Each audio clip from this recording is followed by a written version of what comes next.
Introduction. Take one. With age comes wisdom, and with youth comes misguided confidence.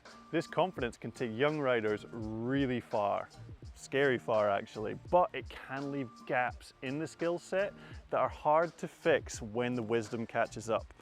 I'm trying to be deep and meaningful here, but the gist is there is always stuff to learn. Got it. Do another one.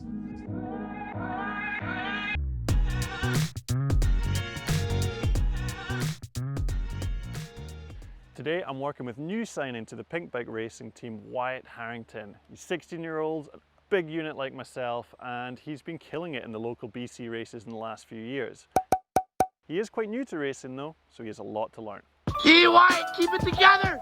Keep it together! Oh! Oh! Oh! Today we're going to be working on one of the most important skills, especially for a big unit like Wyatt here, and that is his body positioning over various pieces of terrain.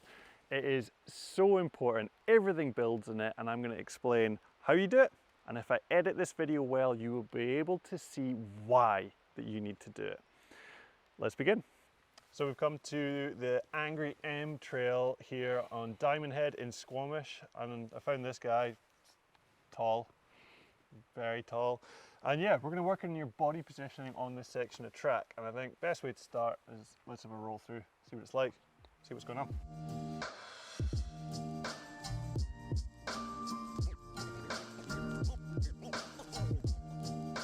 I would like to change things.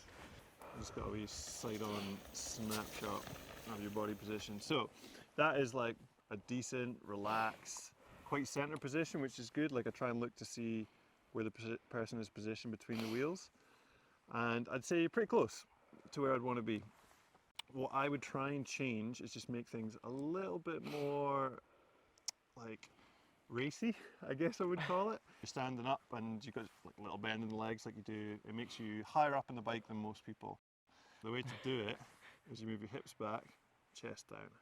Okay. So it's like you go like that.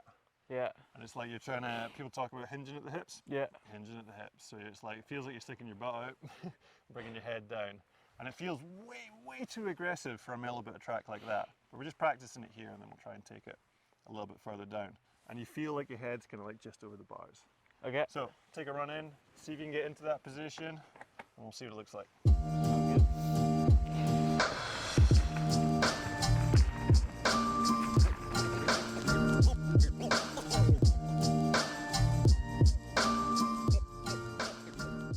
That was different, which is good, because we want to make like quite big exaggerated changes, because to begin with, like making subtle changes is hard to tell. I'm going to screenshot this and then we'll screenshot the other one. So this one I feel like you're quite upright, Yeah. quite tall. I would almost call it like vulnerable, because you're like, the higher up you are, the easier it is to kind of get pushed around. Yeah. And then that one, it's like center of gravity is lower. I felt like that was pretty close. I was happy with that. So I think your default before was to be kind of legs bent a bit more, Yeah. chest up a bit more, and your hips kind of forward. And this works. You can absolutely ride really well in this position, but it's not quite as efficient, and you don't have quite as much control as you do with a flatter back. It's almost like you're lying on top of the bike. You're able to manipulate it a lot better from that position. So what we're going to do is ride down here in that position, keep it going, and then just ride this whole next section and trying to stay close to that. As it gets lumpy and stuff, you'll probably switch to your default. But let's just try it and see how long we can maintain it for.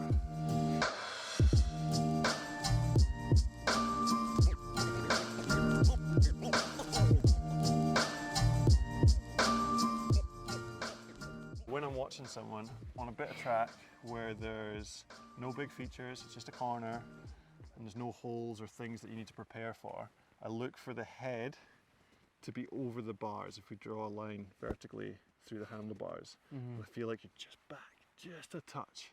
Not a problem as you were going through there, but as you go faster, the front end might start to go. Oh! Oh!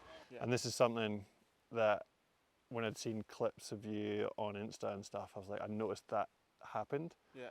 and you know when you snapped your forks and when the front end got away from you, that's why. Oh! So we need to focus on trying to get forward a little bit. So same position, feel the weight in the hands, and this time focus on the weight in the hands and maintain it all the way around the corner. Okay, try that. Yeah.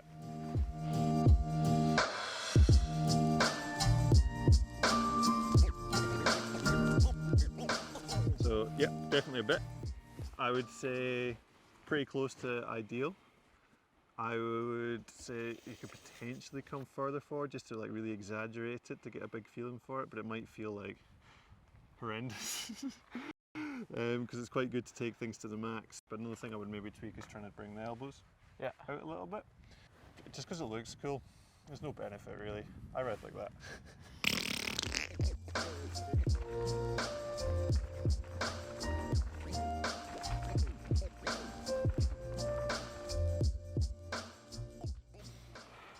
Sick. I'm going to try and screenshot and do some drawings. That was your last one, and that was your before.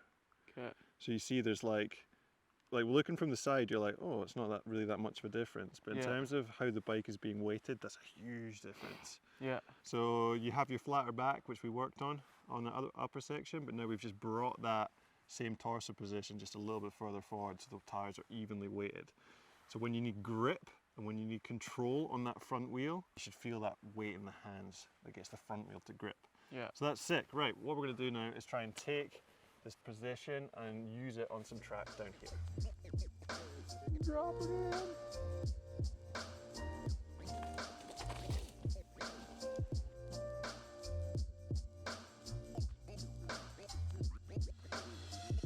What I'd like you to try and do this next run is, as you're coming into this, try and get yourself up a bit taller, straighter legs, straighter arms, feeling like you're up on your tiptoes, and then squash the edge of the drop.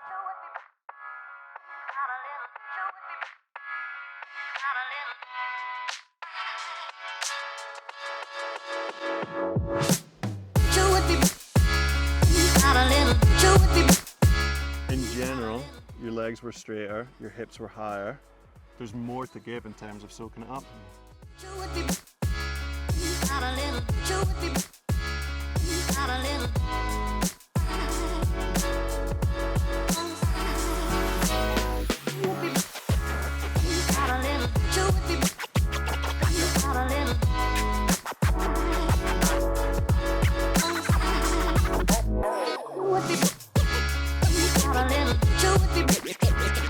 We've got your more efficient default position.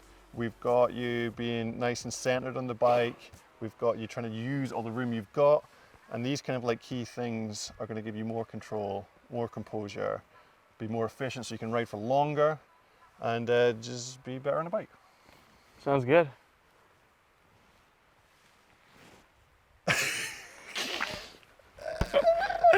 Amazing.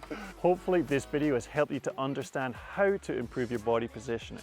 We'll have 3 other episodes focusing on specific skills with professional riders, and we'll also have 4 episodes on how to get your kid into mountain biking.